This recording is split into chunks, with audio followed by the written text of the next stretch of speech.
So how's it going, guys? This is Rio Murata, photographer based in Tokyo. So everyone's making this video on 2023, my camera collection kind of thing, and I actually never did that. Did I do that last year? But hopefully I did not do it. But I'm going to make this video because it gives a sense for my followers to understand what cameras I currently use as of 2023. And we all know as photographers that as time passes, there are going to be cameras that we use frequently. I use both digital and film, so there is going to be digital cameras and lenses, and also film cameras and lenses that I never used in the past 1 year or so.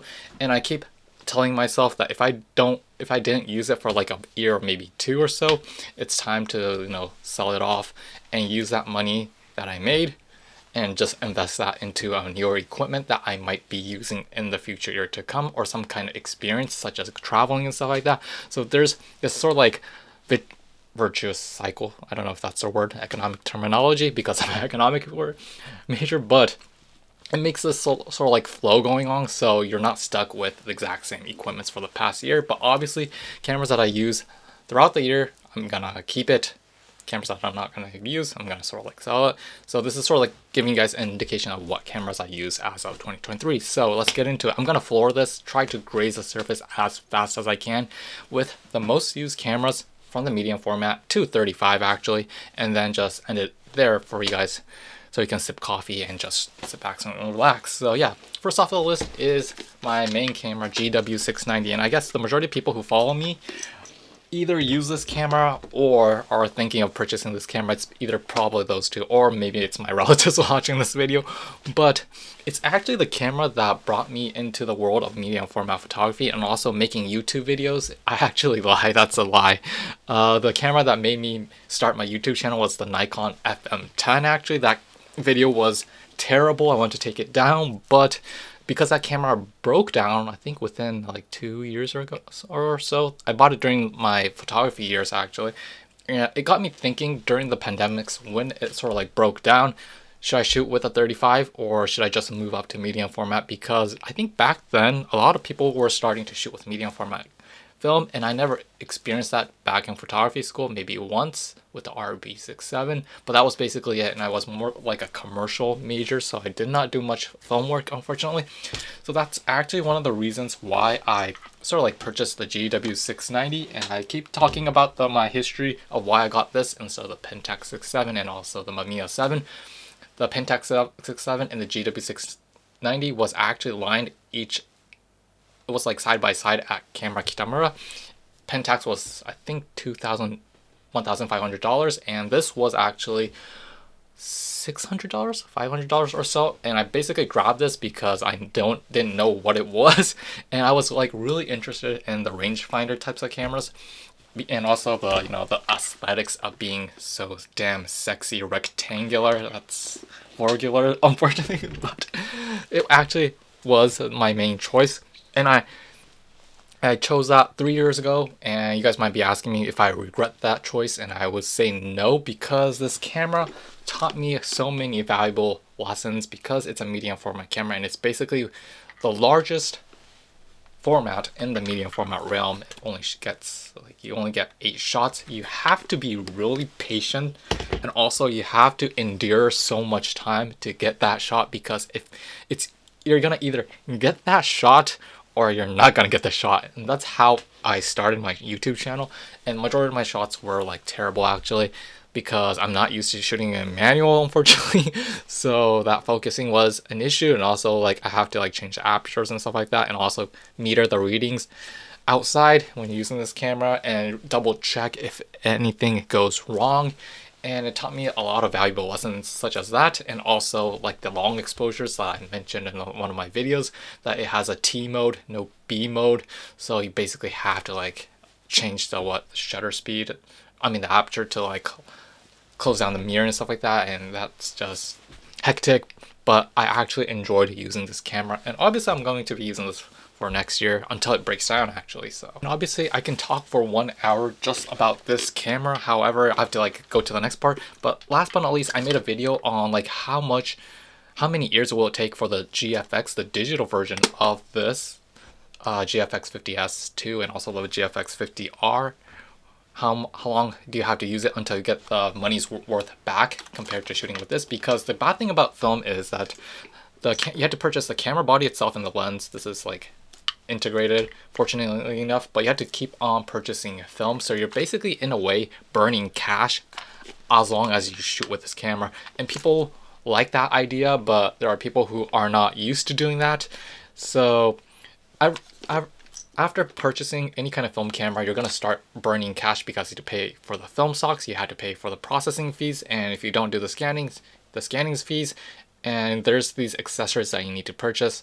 If you're like doing DSLR scanning, you need to purchase another DSLR. If you're scanning using an Epson, you have a flatbed, you need to purchase a flatbed scanner, and there's like so many accessories and things for you to sort of like start that projects and stuff like that. So the overall cost is obviously cheaper if you start on the digital side, digital like the GFX series. The upfront cost for the lens and the camera body itself is significantly more than this, and it's near the price of the Mamiya 7. But once you purchase that camera, once you purchase the SD cards, CFast cards, or batteries and stuff like that, the more you shoot with a digital, you basically get your money's worth back, and the more you use it, you can basically shrink that significantly. So that's actually one of the things I wanted to mention on this part. But even then, I'm actually going to plan on using this until it breaks down. And if it breaks down, you guys probably know I can sell this, or I can fix. I'm not sure if I can fix this in Japan. One of my friends said I can, but I might try fixing it. But I'm gonna look at the cost of fixing this camera versus like purchasing a GFX, because that's actually another route that I am thinking, because I guess a lot of people are interested in that type of format, and also we all know the price of film is still rather expensive. So yeah, that's actually one of the things I wanted to mention in this first part of the video. So yeah, that's basically my coverage of the GW690, which I'm still keeping for 2023. Obviously, I'm grazing the surface. I can't talk for 1 hour for just one camera, so I'm gonna move on to the next part. So yeah. Okay, so number 2 is I started to think about my YouTube channel. Like, if I'm making a YouTube channel on shooting with this medium format camera, the GW690, if you're a professional photographer, you basically have at least 2 cameras at your disposal, because if one breaks down, you can't do your job. So you guys probably know majority of professional people have at least 2 bodies, maybe the exact same copy if it's digital. But for film wise, I actually rethought about like getting the exact same camera. Should I get the GW690? But I realized that you guys probably have started to notice that there are various companies starting to make new film stocks, both for 35 and also for 120. And there are film stocks that I still want to test. And testing film stocks on the GW690 is, how should I say, it's like really inefficient, because I need to purchase 2 exact same rolls. So let's say Cinestill 400D when it came out. In Japan, it cost like $30. It costs $20 or so. And I need to get 2 rolls to get 16 shots from the GW690.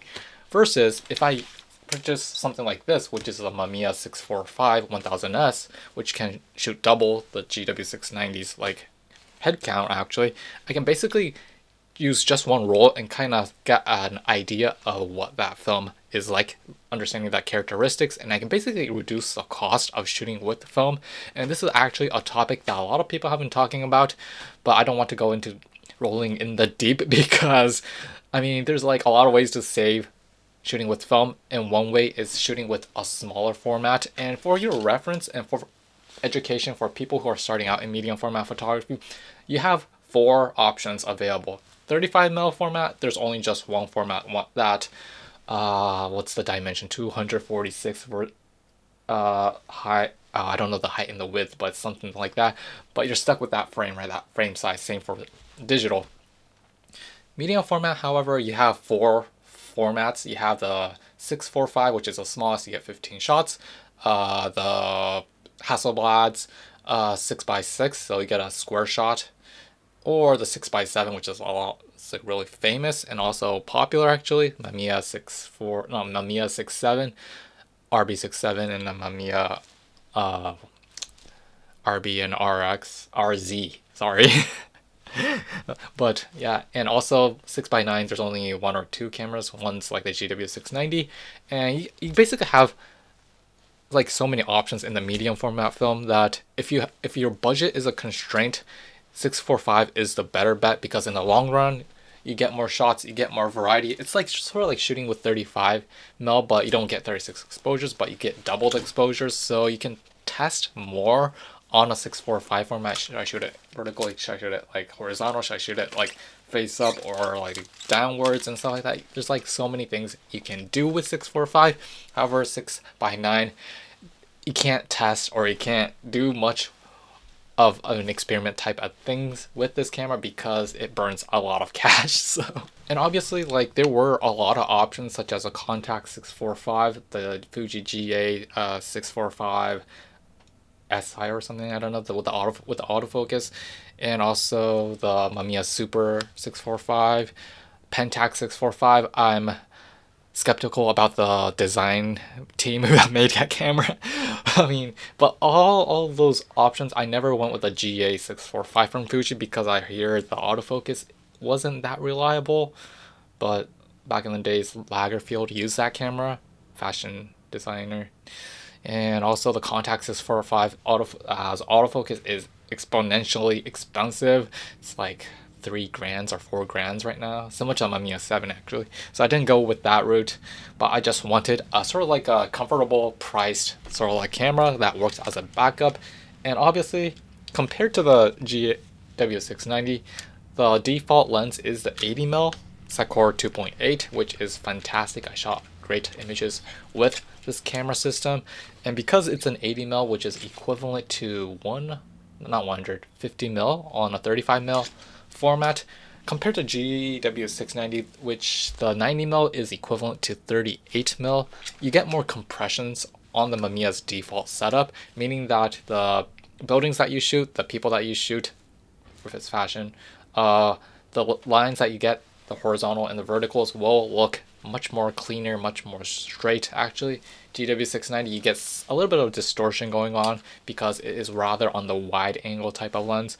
So yeah, to give sort of spice up my channel actually, I got the Mamiya 645, and because it uses that 80mm lens, I get a rather different look compared to the GW690. So that's actually one of the reasons why I got the Mamiya 645. I keep on forgetting things, but the great things about the Mamiya 645 is that you have tons of accessories, tons of lenses options, tons, like you have like a left hand grip and you have a right hand grip, a power winder and stuff like that, which I never mentioned on my channel, but I'm trying to get one so I can like talk about it, but I'm having not much of a luck right now, but hopefully I can snag one somewhere on eBay or something, on a sort of like a Mercari type of like site. And yeah, that's basically it. And yeah, I'm also trying to look for the one, not the 1000s, the Super of this version actually, to see how it would like be like actually, because it has that similar characteristics of the Mamiya 7 in terms of like the exterior design and stuff like that. So yeah, Mamiya 645 1000s. I'm keeping it for next year. Okay, that's basically it for my medium format. Oh, I forgot about the Holga 120GN actually. So this camera actually, I still have this Holga camera. Unfortunately, to say to you guys that I haven't been using the Holga camera for that long, unfortunately, due to the fact that the reason why this camera came out was to make shooting with medium format affordable. I think this started out in Hong Kong or so, and back then black and white film was starting to become sort of like reachable for the consumers, so Holga made this camera. But unfortunately, we all know the price of film like skyrocketed, and that sort of like the main concept behind this camera is like making shooting that experience affordable. But unfortunately, because the film price has skyrocketed, it makes me want to think, would I want to waste one roll of film on this camera? And it kind of questions my how have I lived in the past 10 years or so. So unfortunately, I haven't shot ever since I made that video on the Holga type of camera, but I actually have it in my dry cabinet because there are times when maybe my friends want to try medium format, but I'm kind of skeptical of giving away my GW690 because I can't find the second copy and stuff like that, and what happens if that breaks down and stuff like that. So if someone wants to try medium format for the first time in their life, I basically hand them this camera. So this can be dropped, this can be, you You can chuck this away. You can actually give it to a friend and stuff and not worry much because it's made out of plastic. But I haven't been using this camera for the past, ever since that I made that video. But I'm not gonna sell this because, like I said, there are those chances that my friends might want to borrow this, so I basically have it in my dry cabinet as of 2023. Okay, so 35mm format. Hopefully this video is not getting too long, but you guys probably know my main 35mm film camera is the Nikon F3, and this is basically the camera that I purchased after I made the worst case scenario of purchasing the Nikon FM10, which was not created by Nikon, but I think it was made by Konica. It was an OEM actually. So, and it broke down within 1 or 2 years ago. 2 or years or so, and it kind of pissed me off, and I said, okay, I'm not gonna purchase a cheap camera that will break within 1 or 2 years. I'm gonna invest my money into where it should be. And obviously I contemplated between the Nikon FM series or the Nikon F3 high eye point, actually the HP version. And when I look like down the road on my YouTube channel, I predicted that I'm going to be shooting more like 35mm or maybe like testing film stocks. And if I wanted a camera that was capable, it won't break down, but if it breaks down, there's a place that I can get it fixed. And you guys probably know or not know, but Nikon in downtown Shinjuku, actually, they don't do it every year. They don't do it every day or so, but they do it once per year. They allocate a portion of their days to allow maintenance of film cameras that they sold a long time ago from, I think, Nikon F series, F2 to F3 or so. I'm not sure about the other like types of series. They have so many like EMs, FG and stuff like that. So they have a sort of like a dedicated day where you can basically send this off and you can get it overhauled, if I'm right, even now in 2023. So that serviceability got me hooked. And also back when I purchased this 3 years ago when I started my YouTube channel, this was actually, I would say, really cheap actually. It was like I was able to get mine for $150 to $200, somewhere around there. Right now I actually went to a camera shop. This camera, exact same copy, exact same sort of like without the lens actually, would cost $500 in Japan, $400 to $500 in Japan. So as a reference, so for some people that is really expensive, and I mean, but for me, I was able to snag my copy for less than that. So I'm actually really happy with this camera. And obviously I would say that I'm not an avid 35 shooter, unfortunately, because I'm not used to shooting with 36 exposures. And most of the time when I shoot with it, I get leftovers and I don't know what to do with it. I don't know what to do with my life. So I haven't like abused it to the extremes of this camera, unfortunately, and I haven't unleashed the potentiality of it. But if I get some kind of like new film stocks, I'm trying to get the Phoenix 200 from Harman, but it's not being sold in Japan yet. But hopefully when I get that copy, I will definitely shoot it with this camera to see how it would look for you guys. And also, and the great thing about the Nikon series is you have tons of lenses, tons of expandability. You have wide angle, you have fisheye, you have the AIS lenses, like cover so wide in terms of like types of photography that you do. There's a telephoto, there's a mega zoom actually, and also because the Nikon F3 has a modular design, you can take off the eyepiece, you can add a different like focusing screen and stuff like that. You can just use it as a waist viewfinder and stuff. I mean there's nothing to complain about this camera, and obviously I'm going to be using it for next year because this is actually my main camera of choice actually for 35mm. And the only gripe that I have this camera is the weight, and I never thought much about it, but when I was researching about this camera, it weighs 715 grams. And to give you guys an idea, I currently shoot my YouTube channel with either the X-T4 or the X-T5 from Fujifilm. X-T5 weighs 500 grams actually with the batteries. This actually weighs more than that, although the X-T5 is much larger than this. So this is really heavy. And also what was shocking was that I'm not planning on purchasing the X-H2S, which is their flagship camera from Fujifilm. That camera still weighs 600 grams. This weighs more than the XH2S. So if you have played with the XH2S in stores, that feeling of that weight, this actually weighs more so, but it's in a smaller compact, so like what I call package for, I guess, people who love to shoot in the street and stuff like that. And also because it's like totally black, you can be discreet. So that's actually my reasons for using this camera, and also I'm going to be keeping it for next year. Next is obviously, you guys, I guess a lot of people who follow me because I use the Konica C35.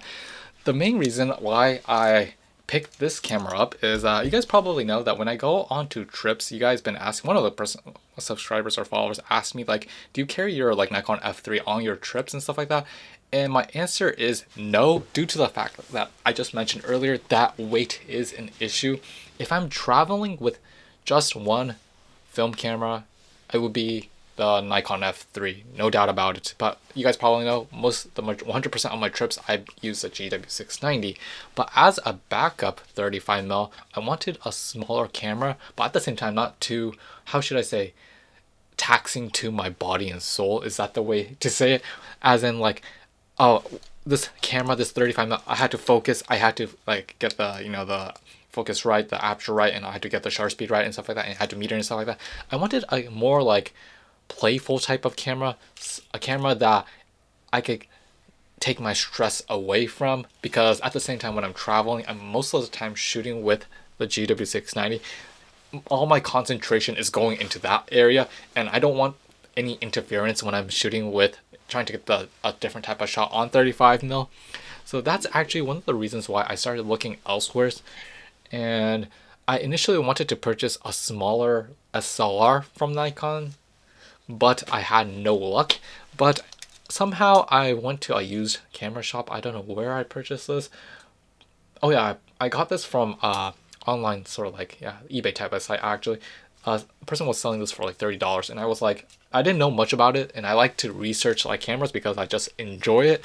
And I realized that this was sort of like a semi-automatic camera, which you only had to do the focusing, and that's basically it, and the camera does everything for you. It reads the light coming in, it just manages the exposures and also the shutter speed and aperture, and you're done. Actually, similar to like that point and shoot type of feel, but you have this sort of like control on focus. So do you want the foreground to be in focus, or do you want the background to be in focus? You can do that, and I wanted a camera like that, and that's actually the reason why I got this camera. It kind of resembles the name that's not popping out, the Rollei 35, which I admired so much because it's damn sexy, but the price is really exponentially expensive. And also I hear from a lot of people that you have to like pull out the lens, you have to change the settings, you have to do you have to do the intricate work and stuff like that, and I did not want to do that while shooting full on with the GW690. I don't have that much of a sort of like a leeway, unfortunately. So that's actually one of the reasons why I got this camera, which is it's just really easy to use, easy to operate, and there's like no problems with this camera. And also the footprint is this tiny, completely smaller than an SLR, and that's just one of the great things about rangefinder types of cameras. You can basically shrink the size to a smaller extent, and this is actually going to be in my sort of like arsenal for next year. Obviously I'm going to be bringing this more onto trips if I have the money. But yeah, I'm going off topic, but that, yeah, Konica C35, I'm keeping it for next year. And obviously there's going to be people who are going to be asking me what are the alternatives to this camera, which is Olympus Trip 35. I'm not sure if that's a full frame or a half frame, but it's like a travel camera that went head to head with this camera. I went with the Konica because it just looks really nice. It just looks really clean, beautiful machine. I dropped it, I dinged it. but it still works. There's a dent on the edge, unfortunately, but it's just a great camera to just have, and it's a joy to use. I shouldn't have dinged it. It's like a ding in my heart. But yeah, there's the Olympus Trip, and also I don't know what kind of competitors exist within this like size wise. The Rollei 35 is much smaller than this, so that's actually one alternative. Yeah, and they also have like a varieties of this camera, like the EF35, which has a flash, if I'm right here. And yeah, they made various like versions of this camera, so depending on your shooting style you can basically get that instead. So yeah, that's Konica C35, my most used 35mm film camera when I'm traveling. Completely forgot about this when I was cleaning my dry cabinet, which is a DL-1000 zoom date actually from Fuji, and this was actually more like a test experiment for myself, because I never, well, back in the days my parents had a point and shoot like this, but as time progressed to 2023, I wanted to experience that once again to see how it feels in my hand and stuff like that.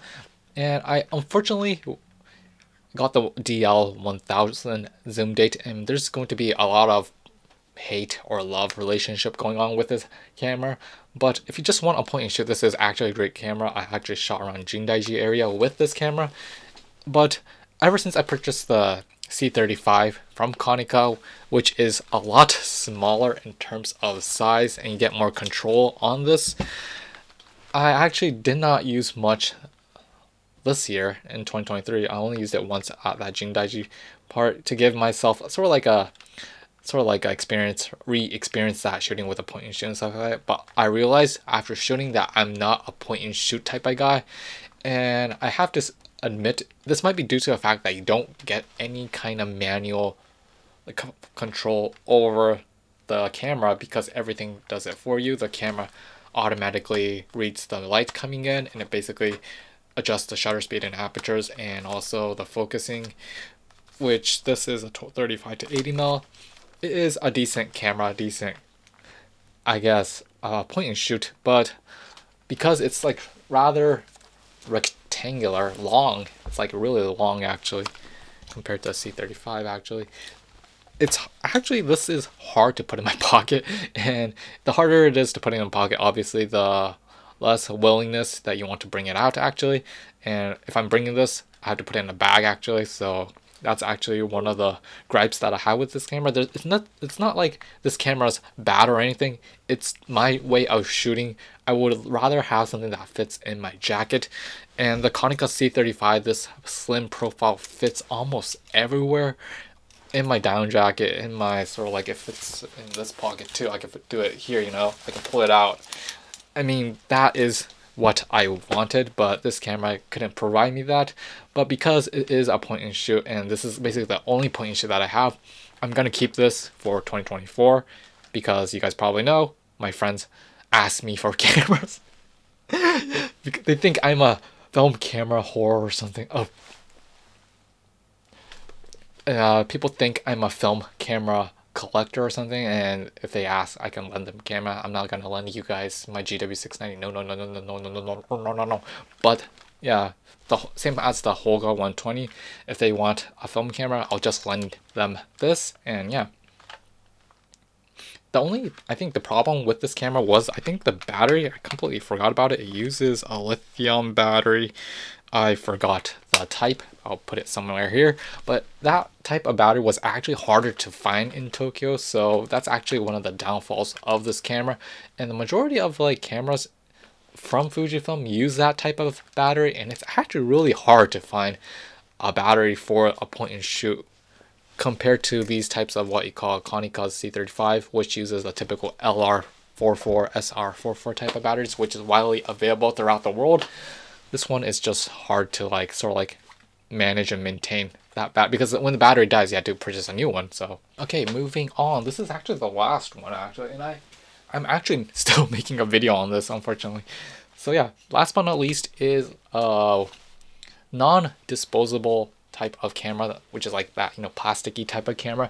And this time around, I'm keeping the Reto 35 ultra wide slim, and the reason is similar to the Konica C35. Over the past couple of years or so, I made a bunch of videos. I made a video on the Ektar 35 H35 half frame.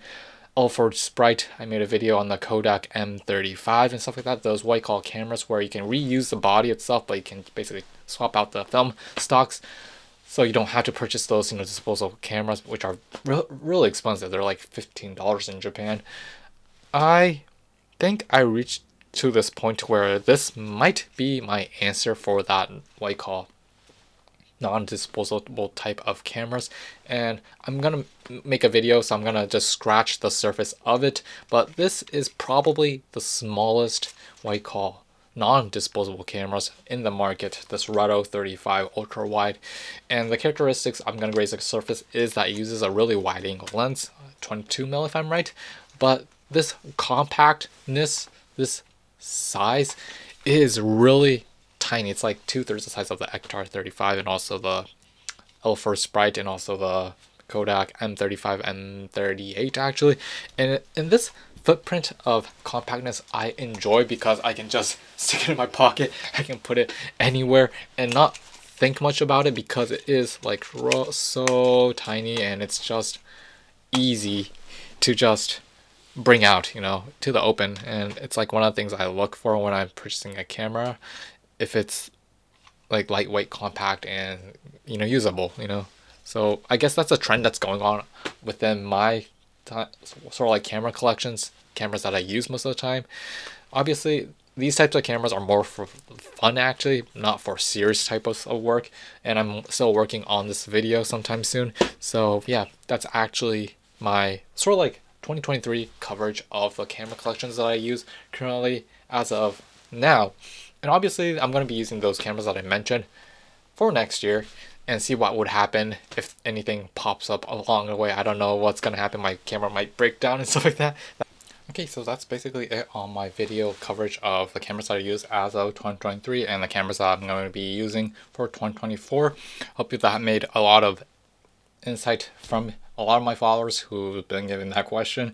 And obviously there are cameras that I sold along the way, unfortunately, because I'm a typical guy that if I don't use it for the past couple of years or so, it's time to like move on with life, and I had to depart. And obviously I mentioned it in the earlier part that I actually sort of like said my farewells to Kodak Ektar H35 half frame and also the L4 Sprite 35, which I basically used that money that I made to purchasing the Reto 35 used actually. So that's actually one of my sort of like things that I actually sold for this year.